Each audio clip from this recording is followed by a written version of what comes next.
Bonjour les parents, bonjour les enfants. Aujourd'hui, nous allons travailler le E. Alors, le E pas en majuscule, le E pas en script, le E en cursive, ou on peut dire aussi en attaché. Une écriture qui est considérée comme difficile, mais une écriture que l'on doit maîtriser quand on rentre au primaire. Alors, nous allons travailler notre E que entre 4 lignes. Comme ça, on peut se focaliser, on peut bien se concentrer sur le tracé, mais malheureusement, en CP, il faudra le tracer dans la réglure CIS, c'est-à-dire entre 6 lignes. Mais faisons simple. Alors, je trace mes 4 lignes. 1, 2, 3, 4 lignes. 1, 2, 3, 4 lignes. Le E n'utilise que l'intervalle, que l'interligne centrale. L'interligne centrale, quand on a 4 lignes, est au centre, c'est-à-dire ni en haut, ni en bas, mais au milieu. Donc le E se trace entre la ligne 2 et la ligne 3. D'accord? Alors le E, comme nous sommes en écriture attachée, d'accord, on utilise d'abord une amorce, c'est-à-dire que l'on doit imaginer que ce E va toucher une lettre qui est avant. Donc on fait l'amorce. Donc je me positionne sur la ligne 3. Je pose mon feutre et je fais une petite diagonale. Le mot diagonale, vous le trouvez dans la playlist sur les lignes du graphisme. Ma diagonale s'arrête au milieu de l'interligne centrale. Maintenant, pour faire mon E, je dois faire une horizontale, c'est-à-dire ce genre de ligne.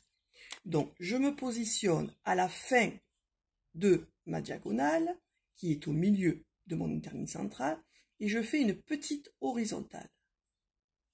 Une petite horizontale. Je m'arrête, et maintenant, je dois faire un crochet. Ce crochet commence à la fin de mon horizontale, c'est-à-dire à droite.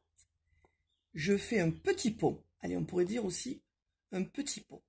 Je monte vers la ligne 2, je tourne vers la gauche et je dois aller toucher là où se rencontre ma diagonale et mon horizontale, d'accord? Un petit pont. Et pour finir ce E, je dois dépasser ce croisement, descendre vers la ligne 3 de façon arrondie, d'accord? Alors là, comme c'est pas beau, je recommence. N'hésitez pas à faire plusieurs fois vos lettres. Donc, je me pose sur la ligne 3 et je fais une diagonale. Ensuite, je fais une horizontale qui touche ma diagonale et qui va vers la droite. Quand j'ai fini mon horizontale, je fais un petit pont. Je me positionne à droite de mon horizontale, je fais un petit pont qui va rejoindre l'amorce et l'horizontale. Mais là, mon E n'est pas fini. Pour bien le finir, je dois faire un arc de cercle, un crochet en dessous, d'accord? Et ce crochet va aller chercher plus loin que mon E pour attacher la lettre suivante, d'accord? C'est le E en cursive, à faire plusieurs fois. Bon travail!